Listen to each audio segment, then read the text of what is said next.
Hello Scorpio! Welcome dito sa aking channel, Kapalaran 888 Scorpio. Alamin natin kung ano ang messages, vibration, gabay para sa inyong lahat, Scorpio. Ito ay general reading past, present, future message ng baraha. I hope na makuha mo ang energy. Okay, kunin natin yung past. Scorpio past. Oh.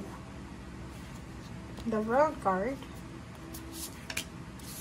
present, and then future.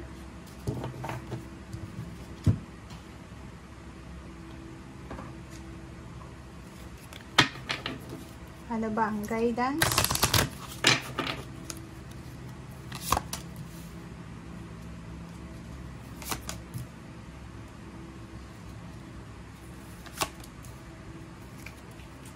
Okay, Scorpio.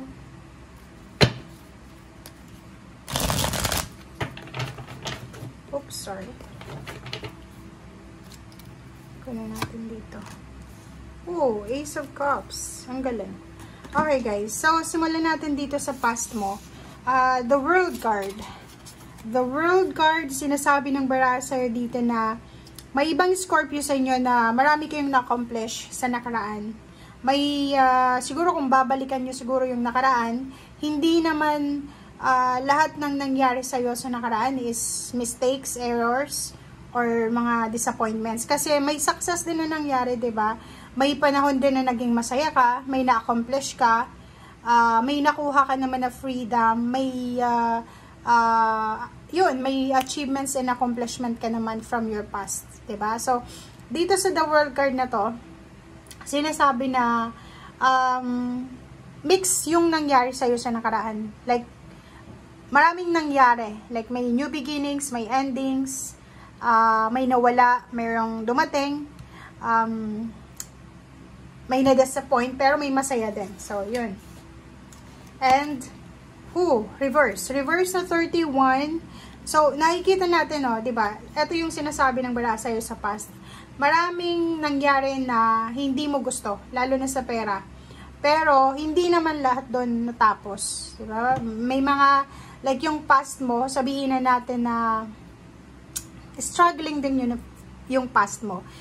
Nahirapan ka ding maghanap ng trabaho, maghanap buhay. Sa relationship, parang ang tagal-tagal mong matanggap or hindi ka masyadong natatanggap ng in-laws mo, or sa trabaho, ganun din, maraming naiinggit sa'yo.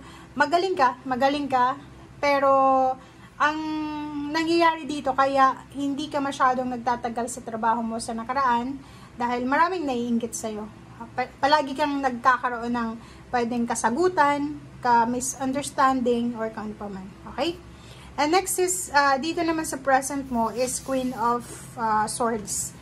Sa Pisces is Queen of Cups. So, dito, sinasabi ng baraha na kung ano man daw itong nangyari sa'yo sa nakaraan, like may nakaaway ka sa trabaho mo, may mga hindi naging maganda na trato sa'yo, kailangan mo na daw na ibaon yun sa limot. Kasi kung bibit-bitin mo yung grudges, kung bibit-bitin mo yung mga sitwasyon na yun, yung experience mo, magiging judgmental ka. So, kinakailangan mo daw na i-release yung situation or mga tao na hindi mo na kailangan sa present situation. Lalo na yung mga nakaraan. Relationship, yung ex mo, kailangan mo nang mag-move on ka na sa ex mo.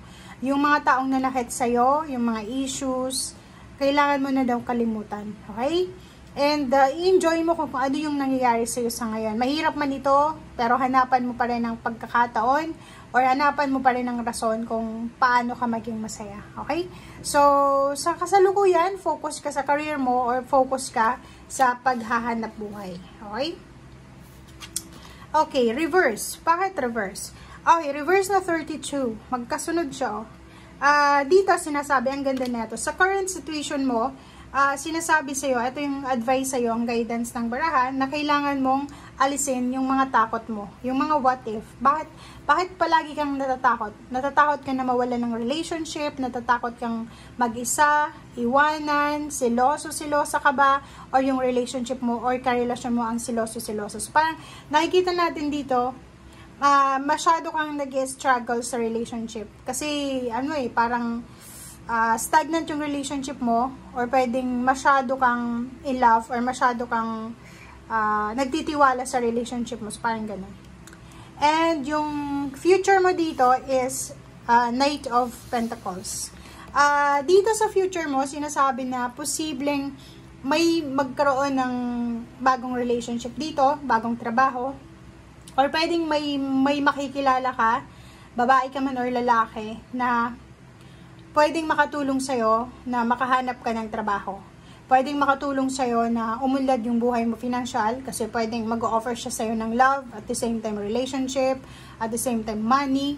So, nakikita natin dito na may isang tao na parang hindi sa pero baka may stalker ka dito, or pwedeng may isang tao na pinagmamatyagan ka, 'di ba? So minamanmanan niya ko ano yung galaw mo. So sa future pwedeng guidance ito, pwedeng guardian angel, pero yung iba pwedeng personal to, nababantayan ka niya. So plan carefully bago ka gumawa ng action sa future mo, and pay attention sa detalye. Huwag tayong magmadali sa future, and intayin natin yung perfect timing.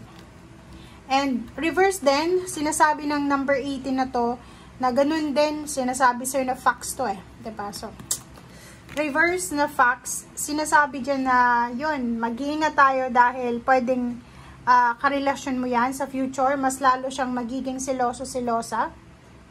Sa trabaho, pwedeng ganun pa rin sa trabaho, maraming magkakagusto sa'yo, dahil siguro magaling ka, masipag, maaasahan. So, may magsiselos, may magagalit, may mga taong parang ayaw kong umunlad.